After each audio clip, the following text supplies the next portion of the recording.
Bismillahirrahmanirrahim.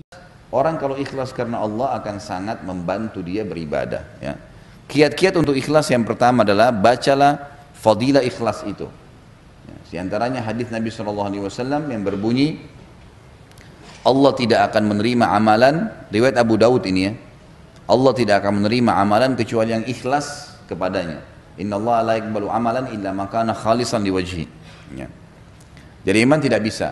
Kalau bapak ibu tidak ikhlas karena Allah, bukan karena Allah, pastikan percuma, nggak diterima. Ngapain kita keluarin energi, buang-buang waktu. Ya. Jadi tidak diterima, makanya ikhlaskan karena Allah. Memang karena Allah perintahin saya kerjakan, mau siapapun di sebelah saya nggak pusing. Ya. Ini kiat yang pertama, kenali fadilah ikhlas, dan memang dia syarat pertama diterimanya amal. Yang kedua, agar ikhlas adalah rahasiakan semaksimal mungkin ibadah-ibadah yang memang bisa dirahasiakan, kecuali yang kelihatan. Ya. Jadi kalau misalnya kita lagi ke majelis taklim begini, emang rame-rame, orang-orang sholat Idul Adha, Idul Fitri, laki-laki sholat Jumat, sholat 5 waktu di masjid, emang harus dilihat. Atau mungkin ada tamu di rumah, kita ajak, sudah azan, ibu-ibu misalnya ada tamu perempuan di rumah, udah azan bu, sholat yuk, nah, kita ajak sholat tamunya, gitu kan? Itu lain, sesuatu yang memang harus ada, tinggal kita mengontrol ya, kita mengontrol bagaimana supaya tidak riak. Jadi kalau ditawarin oleh syaitan jangan diiyakan, ya. Tuh orang tahu kamu yang ajak, kamu dapat pahala, a'udzubillahi minasyaitonirrajim. Karena setiap ibadah akan tersirat riak. Nah, tapi kalau kita tidak iyakan maka tidak jadi dosa, ya, tidak jadi dosa. Jadi kita harus rahasiakan. Misal ibadah yang dirasakan kayak sholat malam, kayak sedekah, ya, apa sajalah ibadah yang kita kerjain. Nah, saya juga pernah singgung masalah haji dan umroh, ya. Jadi kalau orang sekitar harus tahu, ya sudah, lihat nggak masalah. Tapi kalau iklanin, undang orang, ya. Kemudian pernah saya bilang itu orang kalau mau haji pakai, akhirnya ada istilah walima safar, ya. Walima itu istilah makanan untuk pernikahan dalam agama. Tapi di Indonesia yang penting ada bahasa Arabnya, ya. Walima safar, makanan ke pengantin untuk orang safar, apa hubungannya? Ya. Apa isinya? Iklanin kalau saya mau pergi haji, ya. Untuk apa diiklanin ini? Apa manfaatnya? Pernah saya tanya, untuk apa Bapak Ibu sekalian? Ya untuk kami didoain Ustaz. Untuk apa didoain? Ya mau pergi haji itu Anda yang doain kita, gitu kan? Untuk minta maaf. Untuk apa minta maaf pada saat mau pergi haji? Orang minta maaf itu setiap saat.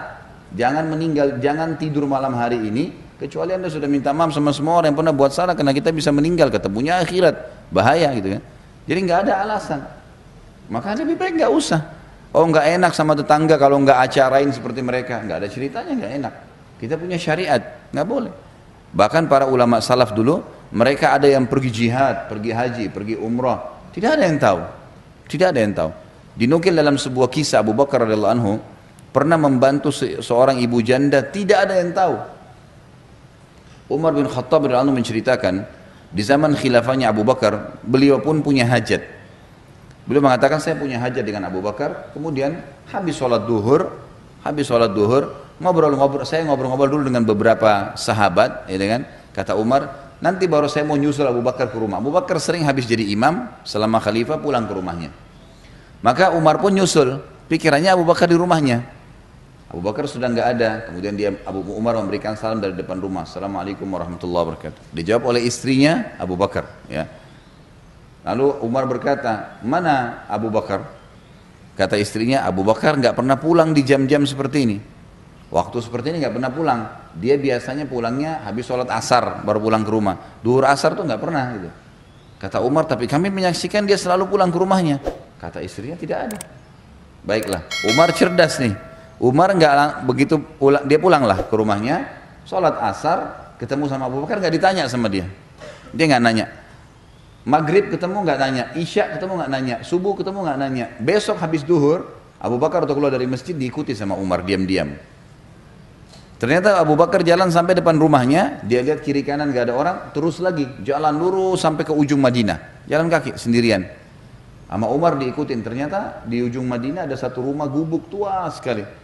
Abu Bakar pamit salam, terus ada seorang ibu tua jawab, lalu kemudian Abu Bakar pamit masuk ke dalam, diizinkan, masuklah ke dalam rumah tersebut.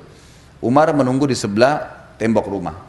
Lalu Abu Bakar mengerjakanlah apa yang dia ingin kerjakan pada saat itu, kata Umar, lalu kemudian setelah Abu Bakar pergi, saya pastikan dia sudah jauh, lalu saya ketuk rumah itu.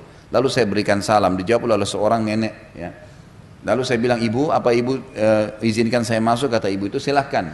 Ternyata Umar bilang waktu saya buka pintu, ibu itu tua, sangat tua dan buta matanya. Sendirian tinggal di rumah itu. Lalu kata Umar, wahai ibu, saya boleh nanya? Dia bilang, silakan. Siapa tadi yang datang itu? Ya. Ibu ini buta ya, ibu ini buta, tua dan sendirian. Kata ibu itu, saya nggak kenal siapa dia, karena dia nggak pernah sebut namanya. Lalu kata Umar, apa yang dia lakukan di rumah anda ini? Dia bilang, setiap hari anak itu dari zaman Nabi SAW masih hidup, kan Nabi sudah meninggal, ini zaman kerajaan Abu Bakar. Dari zaman Nabi SAW masih hidup, orang ini setiap siang datang ke sini membersihin rumah saya, buatin makanan buat saya, cuciin baju saya, dan siapin pakaian yang saya pakai untuk besok, setiap hari. Tiba-tiba Umar menangis radhiyallahu anhu, dan Umar mengatakan, dengan inilah Abu Bakar mengalahkan kami. Bayangin, dari sudah puluhan tahun melakukan tidak ada yang tahu. Umar pun tahu karena ngikutin, kalau enggak nggak tahu. Ini membantu seorang yang sangat tua, raja pada saat itu datang ke rumah ibu janda dan bersihin rumahnya, sapu-sapu dan seterusnya.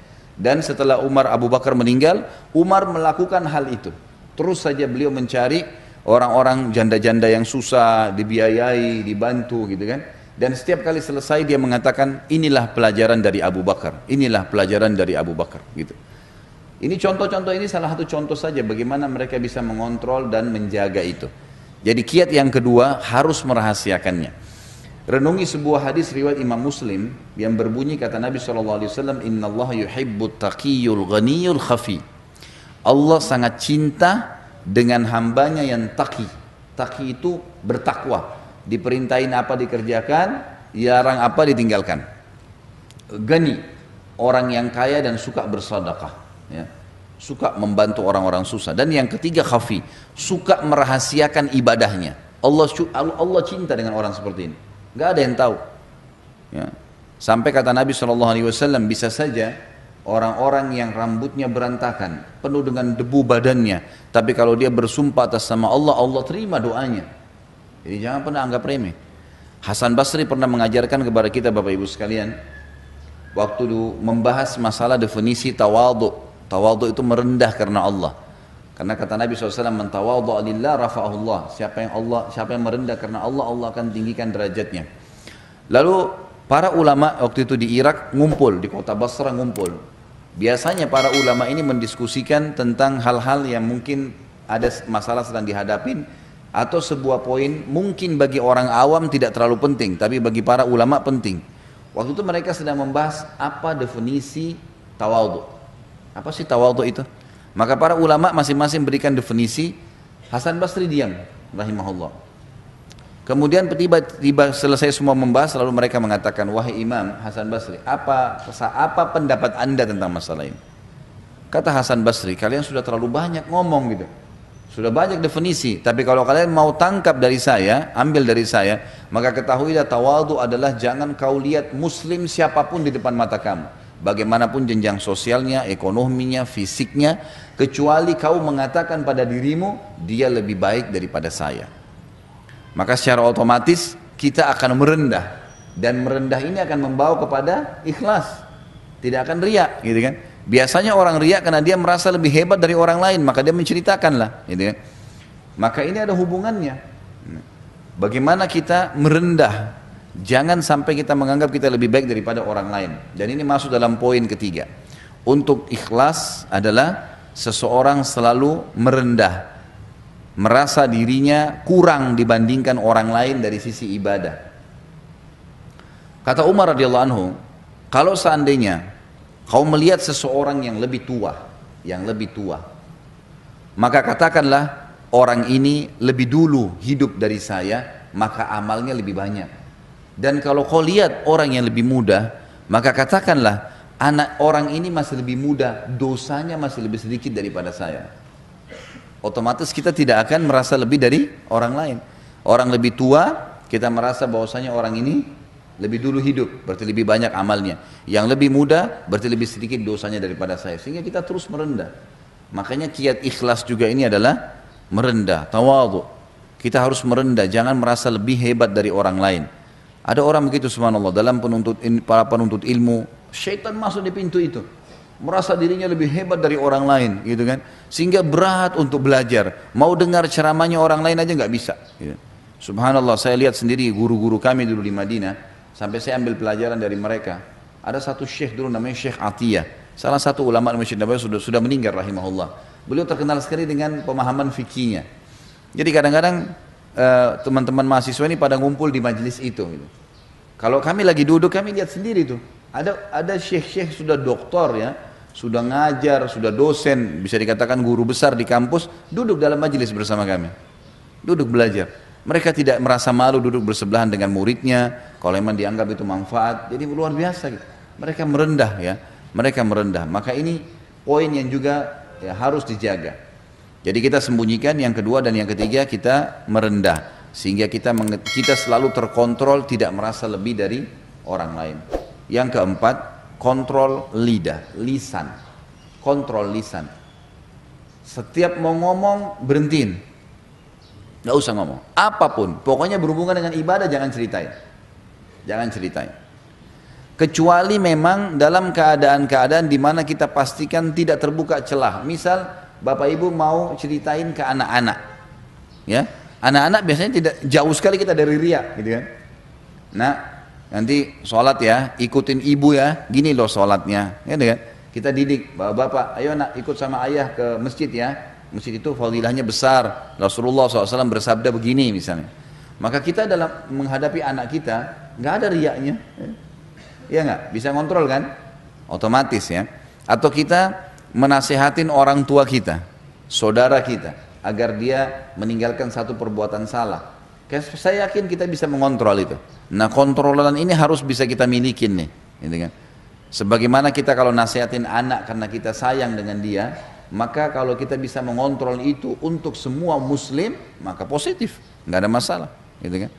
Karena ada memang firman Allah Subhanahu wa taala, fa amma bi ni'mati rabbika fahaddits. Kalau nikmat Tuhanmu boleh kamu bahasakan hai Muhammad, Nabi Muhammad SAW. Ulama tafsir mengatakan kalau ada seseorang yang kalau dia sampaikan pengalaman dia bisa memberikan manfaat dan dia bisa mengontrol riya, tidak masuk dalam riya yang dilarang. Tapi ini memang butuh ilmu iman yang kuat ya.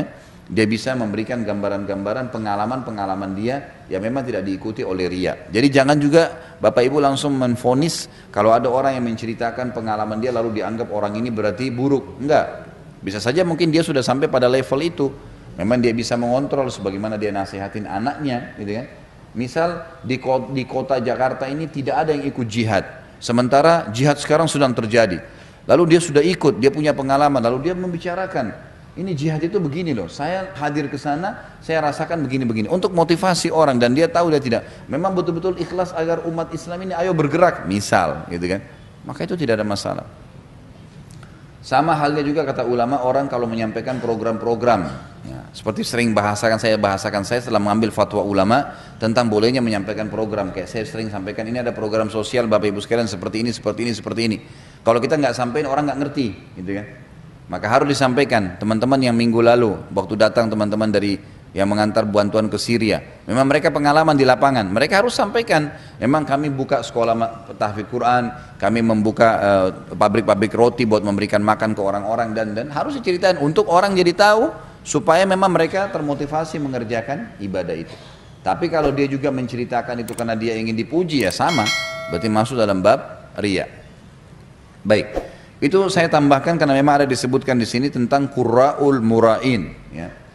Orang-orang yang baca Quran karena riya, tentu ini contoh, maka semua juga masuk dalamnya seperti sholat karena riya, sedekah karena riya, dan seterusnya.